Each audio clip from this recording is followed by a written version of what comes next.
What's going on, guys? Tomcat here, and today I am bringing you my first impressions slash review video of the Airport DLC for Need for Speed Most Wanted 2012. Now, this DLC features a whole new area of the map, as I'm sure you guys already know, and a bunch of new cars. Now, this jump right here pretty much sums up what this DLC is all about.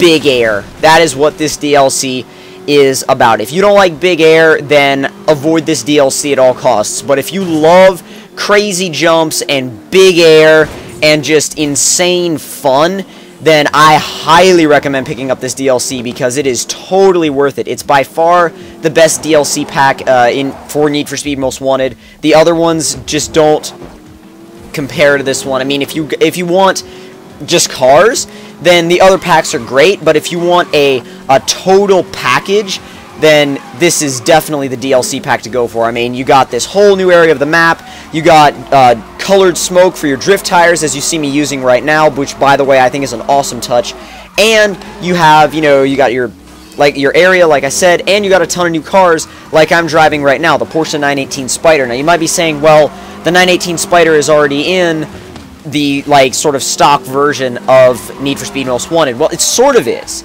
It sort of is. What's in the base game of Need for Speed Most Wanted is the 918 concept, not the actual production 918 Spyder. What I'm driving right here is the production 918 Spyder, the full production model, and it actually handles a little bit differently and is a bit faster, because I drove them back to back, and I think this one is just a little bit better. It handles a bit better, it feels a bit better, and it's all in all a little bit more controllable. Now, there are a few other cars included in this pack, like the BMW 1M, the Alfa Romeo, oh gosh, QV something.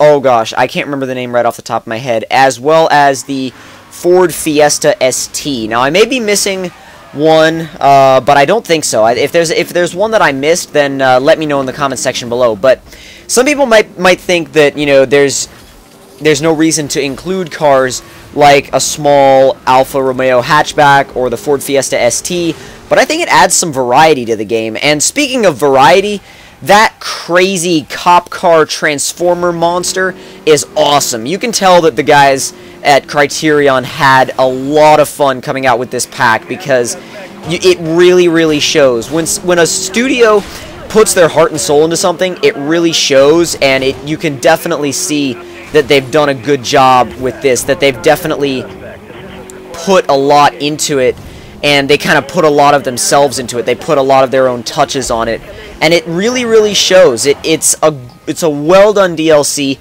It's how DLCs should be done. If someone were to ask you, what's a good example of how to do DLC, this is it right here, the Airport pack. That's how DLC should be done. They should give you a lot of stuff for your money. And that's really what they do here with this pack. They give you a lot of stuff for your money. I mean, even if you're just playing the game kind of by yourself, there's a whole lot of stuff to do. I mean, really, there's a whole hell of a lot of stuff to do. You got your races, you got your billboards, smash gates. This place is loaded with billboards and smash gates. It's crazy. There are so many billboards. I mean, I've been around the airport quite a few times, and I still haven't even hit all the billboards yet. It's crazy amount of billboards. Also, like I said before, the smash gates are hidden throughout the area as well, which is always nice and always a cool challenge to find those. But the cool thing about this is that you've got such a variety, like I said before, and right now we're going to go ahead and switch to the Alpha, and I was actually excited about, it's the Mito, okay, the Mito QV, that's what it was. So, the reason why I was excited about these smaller cars and these hatchbacks is the fact that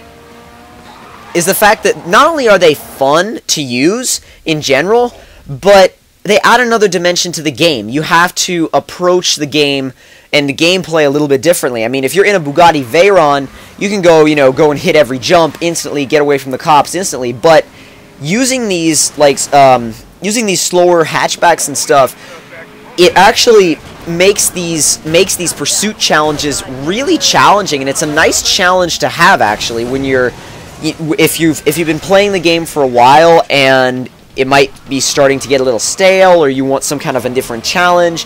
These really provide that extra bit of challenge that you would want to have in the game. You know, that would be a good way to refresh the game, I guess I should say.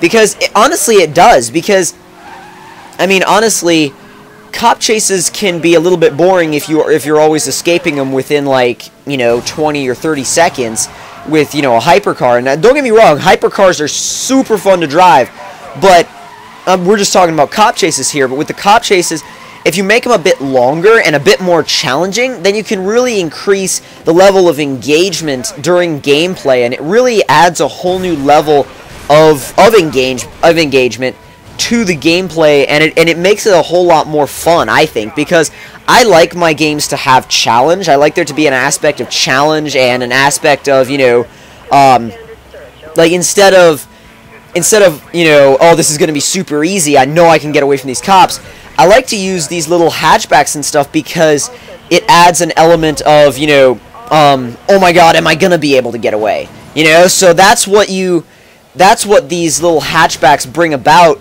is not just hatchbacks, but the lower horsepower cars, you know, all of the lower horsepower cars.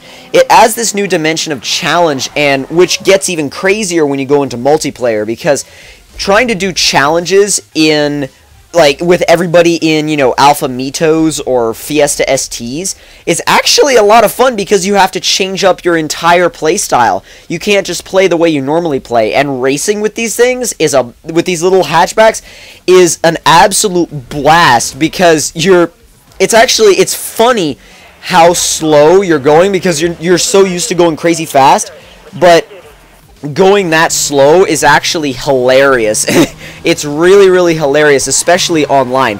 Now, this is the new drift mode, which is actually kind of cool. I didn't expect them to put anything like this into the game or into the DLC, but it's actually fun, and it's a little bit challenging, especially if you're doing it in something like this BMW 1M, because, you know, obviously if you're used to drifting Pagani Huayras and Koenigsegg GR-Rs and Bugattis, drifting something like this is going to be a little bit tricky, a little bit of a challenge, and you get into a groove. You really get into a groove when you do these drift events, and once you get into that groove, nailing a drift perfectly is really, really satisfying, and I find these events really fun to just replay and try to better your scores, and especially to get up there on the speed wall. I find myself going back to these drift events to get my score higher and higher and higher up on the speed wall, because it's just so addicting, especially if you have competitive friends. If you have competitive friends, then that just takes this game to a whole nother level. I mean, a level beyond if it was just you playing, you know? I mean, if you don't have any friends on your friends list that play this game, go online and add some people that play this game so you guys can experience the speed wall and auto log, because it's really, really a whole dimension of the game that you really don't want to miss out on, and the airport really capitalizes on those features, and it's definitely something that needs to be experienced in order to be properly understood. So if you guys enjoyed my little first impressions review of the Airport DLC for Need for Speed Most Wanted 2012, don't forget to hit that like button. Tell me in the comments section below what you thought of it, and if you are new to my channel, don't forget to click that subscribe button for more. I will see you guys later.